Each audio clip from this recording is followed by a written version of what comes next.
Assalamualaikum warahmatullahi wabarakatuh. Kaifa halukum? Bagaimana kabar kalian semua? Sekarang kita akan mempelajari tentang isim dhamir atau kata ganti. Isim dhamir yang digunakan untuk laki-laki dan isim dhamir yang digunakan untuk perempuan. Mari kita bedakan antara dhamir yang digunakan untuk laki-laki dan dhamir yang digunakan untuk perempuan. Untuk kata ganti dia dan nya dibedakan antara laki-laki dan perempuan. Untuk kata ganti kamu dan mu dibedakan antara laki-laki dan perempuan. Sedangkan untuk kata ganti saya dan kami, baik dhamir munfasil ataupun dhamir muttasil, bisa digunakan untuk laki-laki dan perempuan. Perhatikanlah percakapan berikut ini. Di sini Hasan bertanya kepada Fatimah tentang namanya. Mas Muki menggunakan dhamir ki karena Hasan bertanya kepada Fatimah, perempuan.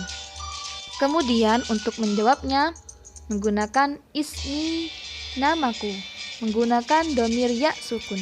Karena dhamir ya sukun bisa digunakan untuk laki-laki ataupun perempuan. Selanjutnya, jika Fatimah yang bertanya kepada Hasan, maka menggunakan mas muka, menggunakan dhamir ka karena Fatimah bertanya kepada Hasan, laki-laki. Kemudian, untuk menjawabnya, Hasan menggunakan ismi, namaku. Karena dhamir ya sukun bisa digunakan untuk laki-laki dan bisa digunakan untuk perempuan. Contoh selanjutnya, Fatimah bertanya kepada Hasan, Kaifa haluka? Bagaimana kabarmu? Menggunakan dhamir ka karena Fatimah bertanya kepada Hasan, laki-laki. Kemudian, jika Hasan yang bertanya kepada Fatimah, maka menggunakan dhamir ki, menggunakan kaifa haluki. Selanjutnya, untuk menjawab pertanyaan kaifa haluka adalah ana bi khairin walhamdulillah. Baik Fatimah maupun Hasan menggunakan dhamir ana karena dhamir ana bisa digunakan untuk laki-laki dan perempuan. Contoh selanjutnya, Hasan bertanya kepada Fatimah tentang namanya Muhammad. Masmuhu, siapa namanya? Fatimah menjawab, ismuhu, namanya Muhammad. Menggunakan dhamir hu karena yang ditanya oleh Hasan adalah namanya Muhammad, laki-laki.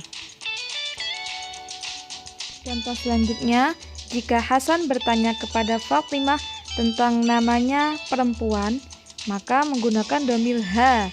Masmuha, siapa namanya? Ismuha Aisyah, namanya Aisyah. Selanjutnya, kita akan membahas tentang isim nakiroh yang menunjukkan arti umum dan isim ma'rifah yang menunjukkan arti khusus atau tertentu. Isim nakiroh adalah isim yang menunjukkan arti umum. Tandanya hanya ada satu, yaitu terdapat tanwin pada huruf akhirnya. Contohnya lafadz baitun. Baitun dikatakan isim nakiroh karena terdapat tanwin pada huruf akhirnya.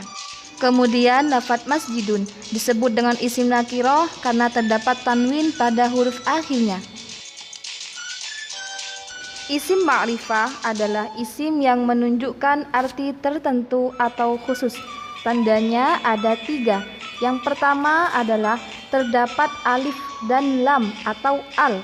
Contohnya al-baitu dikatakan isim ma'rifah karena terdapat al. Yang kedua, tidak ada tanwin karena tanwin termasuk tanda dari isim nakiroh dan tanwin tidak boleh bergabung dengan al. Contoh yang salah di situ adalah al-baitun, tidak boleh menggabungkan antara al dengan tanwin.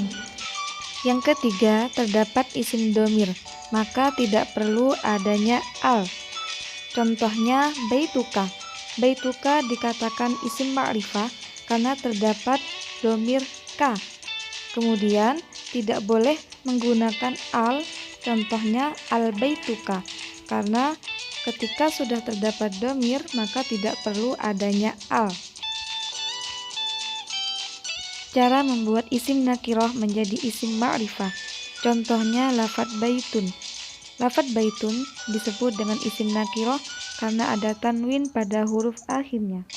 Kemudian untuk menjadikan isim ma'rifah, maka tanda pertama diberi al menjadi lafadz al-baitu, atau diberi tanda isim dhamir menjadi lafadz baituhu.